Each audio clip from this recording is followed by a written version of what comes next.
आध्यात्मिक प्रगल्भता म्हणजे आपण आत्म्याच्या मार्गाने चालायला शिकणं.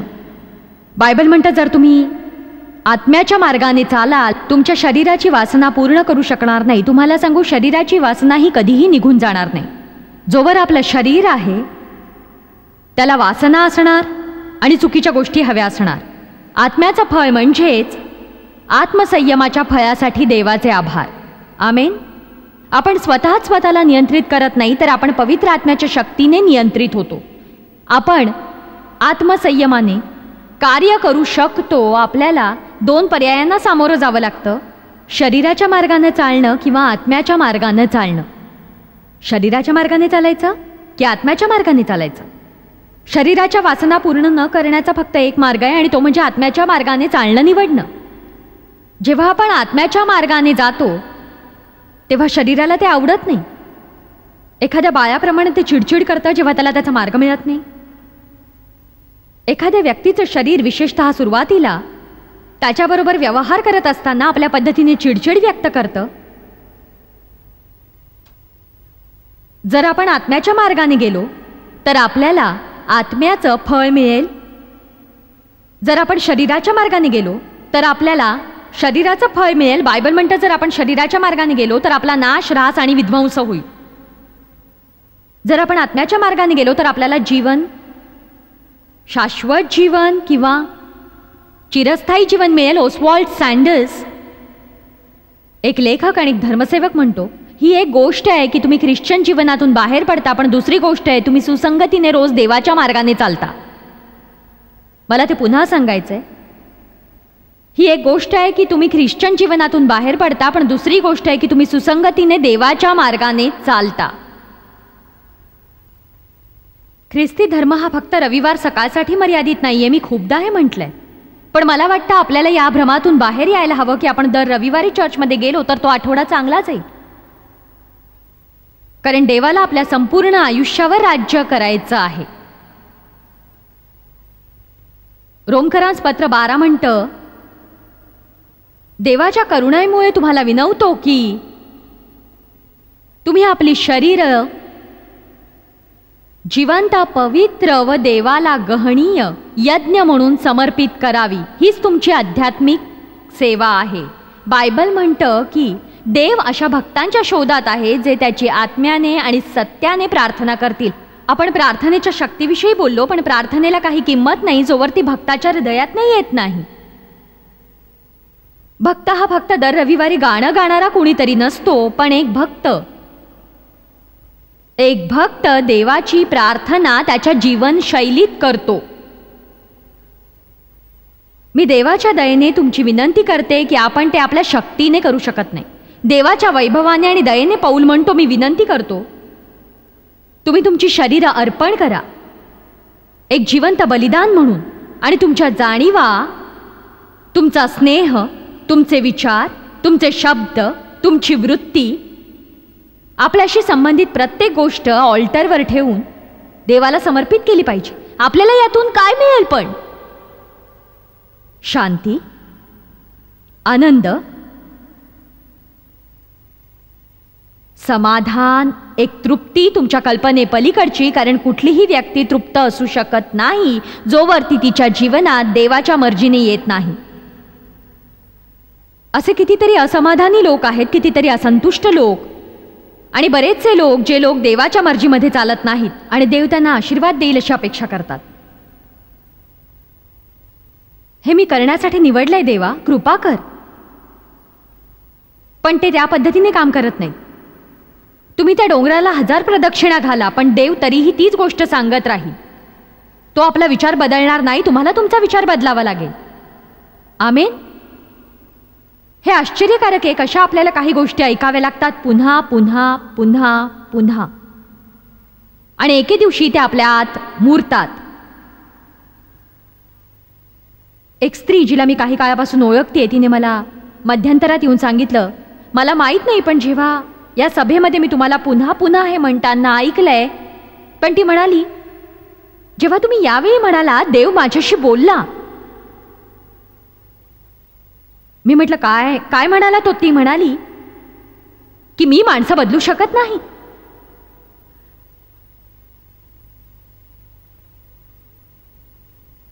आपण स्वतःला कसे नाउमेद करतो, आपण प्रयत्न करतो प्रत्येक जण आपल्याला हवा तसा बनवण्याचा. आपण सदैव आपल्यावर काम करतो, स्वतःला बदलण्याचा प्रयत्न करतो, आपल्या परिस्थितीवर काम करतो आणि देवाला आपण जे करायला हवं ते करतो. म्हणजे आपण भक्त होतो, त्याची प्रार्थना करतो, त्याला आपण समर्पित प्रामाणिक माणसं व्हायला हवी आहोत, जे रोज सकाळी उठतात आणि त्यांची इच्छा पूर्ण व्हावी म्हणून झटतात. ती गोष्ट पृथ्वीवरही करतील जशी ती स्वर्गातही होते. आत्म्याच्या मार्गाने चालण्यासाठी बरेच योग्य दैनिक निर्णय घ्यावे लागतात. चालणं, आपण बोललो देवाबरोबर चालण्याविषयी. आपण नेहमी ऐकतो की मी देवाबरोबर चालण्यास सुरुवात केली किंवा अमुक अमुक, किंवा तुम्ही देवाबरोबर चाललाय का. चालणं म्हणजे बायबलच्या अनुसार दैनिक जगणं, आणि त्यात तुमची घरातली आणि कामावरची वागणूक किंवा कुटुंबाबरोबर आणि मित्रांसोबत खेळीमेळीची वृत्ती याचा समावेश आहे. एखादी व्यक्ती चर्चमध्ये आहे म्हणून तिच्या देवाबरोबर चालण्याच्या संबंधात आपण बोलू शकत नाही.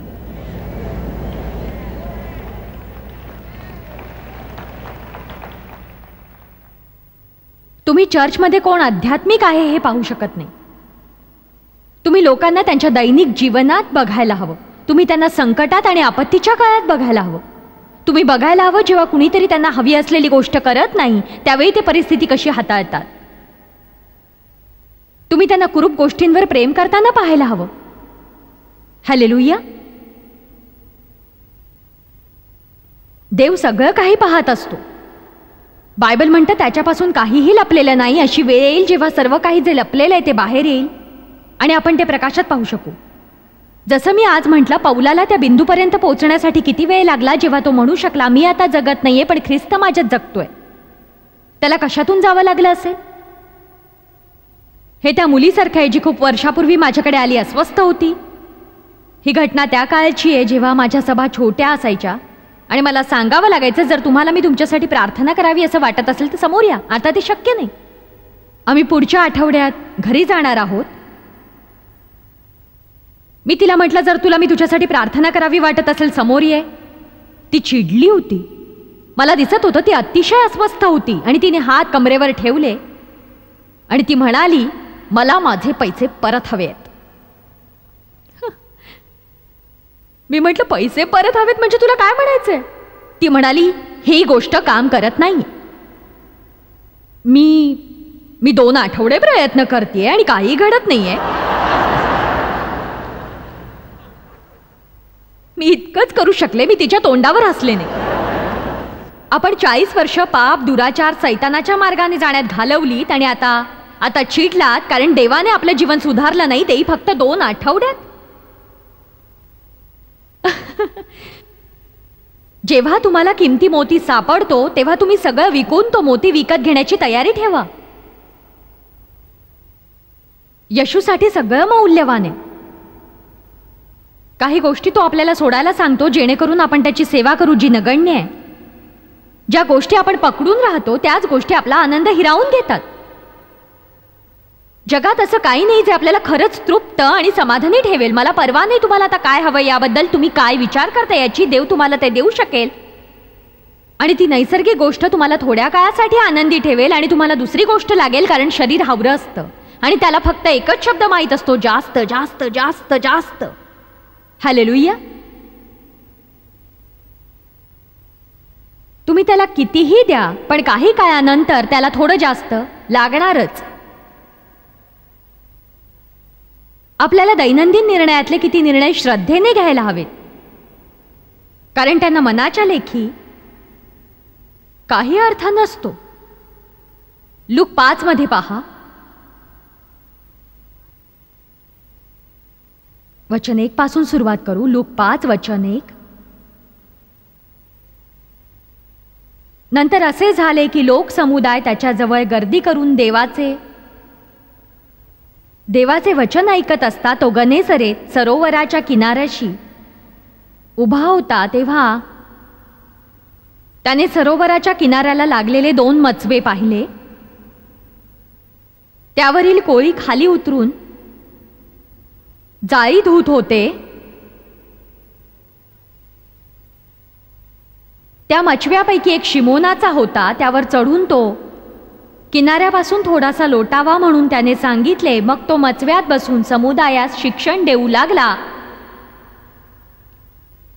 आपले बोलणे संपवल्यावर त्याने शिमोनाला म्हटले, खोल पाण्यात हाकार, मग मासे धरण्यासाठी तुम्ही आपली जाळी खाली सोडा. किती सुरेख उपदेश आहे. तुम्हाला तुमच्या आयुष्यात काय चाललंय ते आवडत नसेल तर तुम्ही खोल जगत नसाल. आपण कधी कधी उथळ आयुष्य जगतो. उथळ आयुष्य म्हणजे मला म्हणायचंय, आपण विश्वातल्या गोष्टींमध्ये रस घेतो आणि देवाच्या खोल गोष्टींमध्ये तितकासा रस घेत नाही. मला नुसतं बघूनही कळत होतं, ज्या ध्वनिफिती आम्ही विकतो त्यावरून की किती कठीण असतं. खूप लोकांना काहीतरी विकत घेण्यास लावणं, त्यांनी त्याच्यातून काहीतरी घेतलं पाहिजे. तुम्ही विकू शकता धनप्राप्तीच्या 7 पायऱ्या लोकसमुदायात. माझ्याकडे तशा मालिका नाही आहेत म्हणून मी त्या विकल्या नाही. जसं यशाचे 4 मार्ग, कोंडी फोडण्याचे 10 टप्पे, चमत्कार करण्याच्या 5 तऱ्हा. त्या कॅसेट्स लवकर विकल्या जातात, पण जेव्हा आपण स्वतःसाठी मृत्यू, गर्वाच्या बदल्यात माणुसकीचा व्यवसाय, सहनशील राहा आणि काहीही गमावू नका, देहाला वधस्तंभावर चढवा, याबद्दल बोलतो ती एक वेगळी गोष्ट आहे. देवाचे आभार की आज असेही लोक आहेत, विशेष करून आज जे लोक खऱ्या अर्थाने कंटाळले आहेत त्याच मृदू, रिकाम्या, उथळ जीवनाला. देवाचे आभार आज असेही लोक आहेत ज्यांना देवाबरोबर खोल जायची इच्छा आहे. मी तुम्हाला सांगते की कुठे आशीर्वाद असतात ते किनाऱ्यावर हातभर पाण्यातून, उथळ पाण्यातून मार्ग काढत नसतात, पण देवाचे खरे आशीर्वाद हे खोल खोल खोल जातात. आधी तुम्हाला राज्य मिळायला पाहिजे, नंतर तुम्हाला गोष्टी मिळतील. तुम्ही तुमच्या समृद्धीची काळजी करू नका, देवालाही तुम्ही समृद्ध झालेले हवे आहात. तुमच्यापैकी किती जणांना कळतंय आपण देवाचे प्रतिनिधी आहोत. आपण आनंदी असायला हवं, आपण सुखी असायला हवं, आपण शांत असायला हवं, आपण प्रेमाच्या मार्गाने चालायला हवं. लोक बायबल वाचत नाहीत, पण मुळात ते देव मानणारे असतील, पण ते त्या लोकांकडे बघतात ज्यांनी बंपर स्टिकर्स लावलेत आणि ख्रिस्ती दागिने घातलेत. ओ, त्यांनी वधस्तंभाचे कानातले घातलेत, त्यांच्याकडे यशू असलेली हिऱ्याची पीन आहे. ओहो, ते लोक फार वाईट वागतायत. जे लोक त्यांना पाहतायत, आमेन. खोल पाण्यात हाकार, मग मासे धरण्यासाठी तुम्ही आपली जाळी खाली सोडा. शिमोनाने उत्तर दिलं, गुरुजी, आम्ही सारी रात्र कष्ट करून काही धरले नाही, तरी आपल्या सांगण्यावरून मी जाळी सोडतो. तो काय म्हणतोय? असं नाही वाटत ही चांगली कल्पना आहे? आपल्याला ते करावंसं वाटत नाही आणि आपण ते करत नाही. तुम्हाला माहिती आहे तुमचं शरीर आणि माझं शरीर म्हणजे काय? मला हवंय, मला वाटतंय, मला जाणवतंय, मला हवंय, मला वाटतंय, मला जाणवतंय. आपण नेहमी देवाला सांगत असतो की आपल्याला काय हवंय, काय वाटतंय, काय जाणवतंय. सगळ्यात जास्त लोक मला सांगतात त्यांना काय जाणवतं.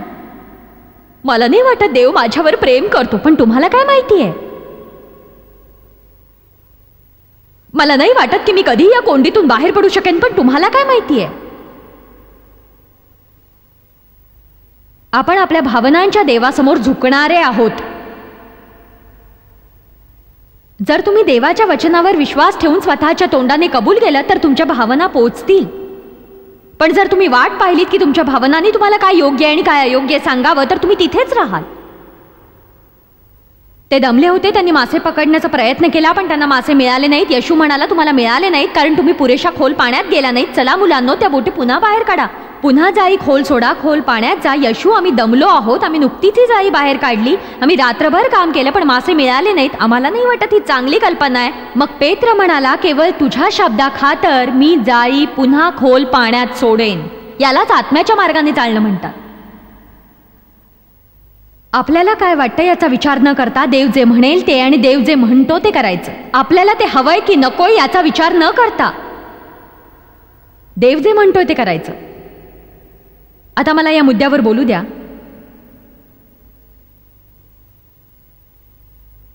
आध्यात्मिक प्रगल्भता म्हणजे देव जे म्हणेल ते करणं, आपल्याला करायचं नसलं तरी. मी तुम्हाला माफ करावं असं मला वाटत नाही, पण मला तसा आदेश मिळालाय. त्यामुळे काही फरक पडत नाही, कारण मला तसा आदेश मिळालाय. जर देवाने एखादी गोष्ट सोडायला सांगितली आणि ती मी सोडली तर फरक पडत नाही. तो म्हणतो जर तुझं माझ्यावर प्रेम आहे तर तू माझी आज्ञा पाळशील. काही फरक पडत नाही जेव्हा मला देवची क्षमा मागायची असते, जेव्हा आमचं भांडण झालेलं असतं. काही हरकत नाही जर मला ते अयोग्य वाटतंय. एकच गोष्ट महत्वाची, ती म्हणजे देव जे सांगेल ते करणं. काय मला काय वाटतं, काय हवंय, काय जाणवतंय हे महत्वाचं नाही. एकाच गोष्टीला महत्व आहे, देवाचा गौरव करणं. आपण त्याचा गौरव आज्ञाधारक आयुष्य जगून करू. भावनांसमोर झुकणं सोडून द्या. हो, भावना तुम्हाला आनंदी ठेवतात. निराश होऊ नका, भावना तुम्हाला आनंदी ठेवतात.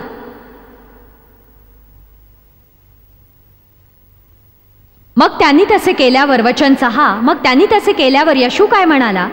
माशांचा मोठा घोळका जाळ्यात सापडला आणि त्यांची जाळी फाटू लागली. तेव्हा त्यांचे जे साथीदार दुसऱ्या मचव्यात होते त्यांनी येऊन आपल्याला सहाय्य करावे म्हणून त्यास खुणावले. मग ते आल्यावर दोन्ही मचवे इतके भरले की ते बुडू लागले. मग काय उपदेश आहे इथे? सांगा मला, काय उपदेश आहे?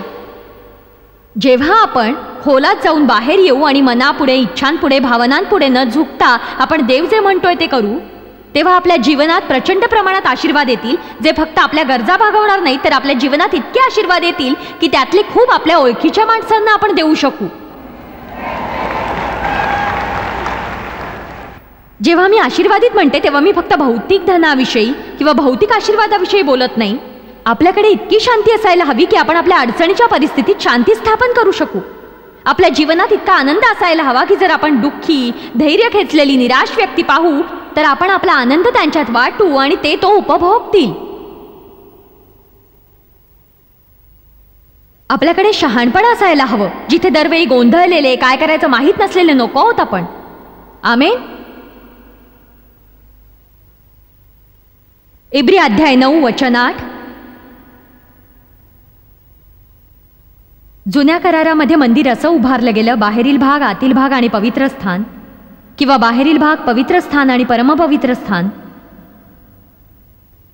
आता आपण देवाच्या मंदिरात आहोत आणि त्याचे सुद्धा 3 विभाग आहेत.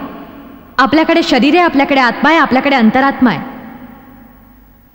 जर तुम्ही इब्री वाचलं असेल तर तुम्हाला कळेल हे सगळं. खऱ्या अर्थाने देवाने जाणीवपूर्वक केलंय. त्याने ते मंदिर अशा पद्धतीने बनवलंय की त्याचा संबंध आपण जसे बनलो आहोत त्याच्याशी असावा, कारण त्याला आपल्याला समजवायचं आहे की आता देव त्या मंदिरात राहत नाही जे जे जे माणसाच्या हाताने बनवलं गेलंय, पण तो आता अशा मंदिरात राहतो जे देवानेच बनवलंय आणि निर्मिती केली आहे. तो तुमच्या आत्म्यात राहतो. तुम्ही आत्मा आहात, तुमच्याकडे अंतरात्मा आहे आणि तुम्ही शरीरात राहता. तुम्ही फक्त शरीर नाही आहात. खरं सांगायचं तर हा बाह्य भाग सगळ्यात कमी महत्वाचा आहे, कारण याची नंतर राख, धूळ आणि तो कसाही नाहीसाच होणार आहे. बायबल म्हणतं आपला बाह्य मानव रोज नाश पावतो आहे, पण आपल्या अंतर्मानवाचं रोज नूतनीकरण होत आहे. देवाचा महिमा असो. दुसरा सगळ्यात महत्वाचा घटक म्हणजे आपला अंतरात्मा. आपलं शरीर स्वर्गात जात नाही, ते इथेच राहणार आहे आणि ज्या मूलद्रव्यापासून बनलंय त्याच मूलद्रव्यात बदलणार आहे. आपल्याला स्वर्गात एक वैभवशाली शरीर मिळेल ज्याला दुःख होणार नाही. आपला आत्मा हा खूप महत्त्वपूर्ण घटक आहे. खूप जण उलटा प्रवास करतात. आपण आपल्या शरीराची जास्त काळजी करतो, आपण त्याला कुरवाळतो, लाड करतो, सजवतो आणि बहुतेक वेळेला आपण आपल्या आध्यात्मिक जीवनाकडे लक्ष देत नाही. म्हणून बायबल म्हणतं की अंतर्मनात लपलेला माणूस देवासाठी महत्वाचा आहे. जी गोष्ट तुम्ही पाहता ती महत्वाची नाही, तर जी तुम्ही पाहत नाही ती महत्वाची आहे. म्हणून पौल म्हणतो, जर तुम्ही 2 कोरिंथीयांस अध्याय 4 बघितला, जे कष्ट तो भोगायचा त्याबद्दल तो काळजी करायचा असं नाही, कारण त्याला माहीत होतं त्याच्या आतमध्ये काहीतरी चाललंय जे त्याच्या अवतीभोवती जे चाललंय त्यापेक्षा महत्वाचं आहे. आपलं शरीरही त्याच जुन्या कराराच्या मंदिराप्रमाणे आहे. आता जर आपण पाहिलं वचन 8 मध्ये, त्याच्यामुळे पवित्र आत्मा निर्देश करतो की पवित्राकडून परमपवित्राकडे जाण्याचा खरा मार्ग, पवित्राकडून परमपवित्राकडे जिथे देवाचा आत्मा राहतो, पवित्राकडून पवित्र आत्म्यात राहण्याची पद्धत अजून आपल्यासमोर ठेवली नाही, जोवर पहिला मंडप किंवा बाहेरचा भाग एक मान्यताप्राप्त संस्था म्हणून अजूनही उभा राहतोय, अजूनही उभा राहतोय. आत्म्याच्या मार्गाने चालण्याच्या शिकवणीवरून मला काय मिळालं, तुम्हाला दुसऱ्या गोष्टी सुद्धा मिळू शकतात. जोवर मी शरीरासमोर झुकते तोवर मी आत्म्यात जगू शकत नाही. जेव्हा मी माझ्या शरीराच्या वासना पूर्ण करणं थांबवते तेव्हाच आत्म्याच्या मार्गाने चालते. आपण वैषयिक इच्छांसमोर झुकणं थांबवलं पाहिजे. आपण शहाणपणाच्या मार्गावर चाललं पाहिजे. तुम्ही टी व्हीवरचे मूर्ख, ज्यात काही अर्थ नाही असा कार्यक्रम बघण्यात रात्र जागवायची गरज नाही.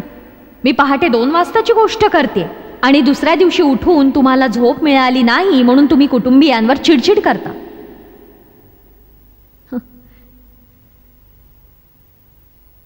हे आपल्या दैनंदिन जीवनाबद्दल आहे. आपण चर्चमध्ये काय करतो याबद्दल नाही, तर घरात बसून काय निर्णय घेतो याबद्दल आहे. तसं करणं शहाणपणाचं नाही. मी तशा गोष्टी सारख्या करत होते. मी आणि देव चित्रपटातल्या कलाकारांविषयी वाद घालायचो. तुम्ही माझ्या गोष्टी ऐकल्याच पाहिजेत, पण देवला नेहमी वाटायचं की बरेच जण हेनरी फोंडा आहेत आणि मी त्याच्यावर चिडायचे. मी म्हणायचे ते हेनरी फोंडा नाही आहेत.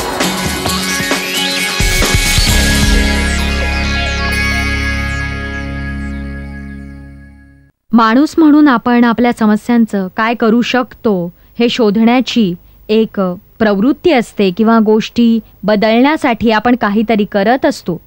सगळ्यात निराशाजनक काय, तर तुम्ही त्या गोष्टीबद्दल काही करू शकत नाही, अशा गोष्टीबद्दल तुम्ही काहीतरी करण्यात वेळ घालवता. जर आपण एखादी गोष्ट करत असू तर ते करण्यासाठी धैर्य मिळवायला प्रार्थना केली पाहिजे. पण जर आपण करू शकत नाही तर आपल्याला कळलं पाहिजे की देवाच्या हातात द्यावं ते आणि देवाला देवाचं काम करू द्यावं. आपण आज बोलतोय स्थिर राहा आणि मी देव आहे हे ओळखा. मला वाटतं बहुतेक वेळा जेव्हा आपल्यासमोर समस्या किंवा संकट उद्भवतात आपण प्रयत्न करतो किंवा मित्रांना विचारतो त्यांनी त्यावेळी काय केलं. मी तुम्हाला स्थिर राहण्यास प्रोत्साहित करते. देवाने जे करायला सांगितलं नाही ते करू नका. जर त्याने करायला सांगितलं तर ते करा, पण ते त्याच्यावर अवलंबून राहून करा. मला तुम्हाला प्रोत्साहित करायचं जास्त वेळ स्तुतीत आणि प्रार्थनेत घालवा, कारण स्तुती आणि प्रार्थना हे युद्धाचं शस्त्र आहे जे आपल्याकडे उपलब्ध आहे आणि ते तुम्हाला शत्रूला पराजित करण्यास मदत करेल आणि त्याच वेळी तुम्ही जे काय करताय ते उपभोगा.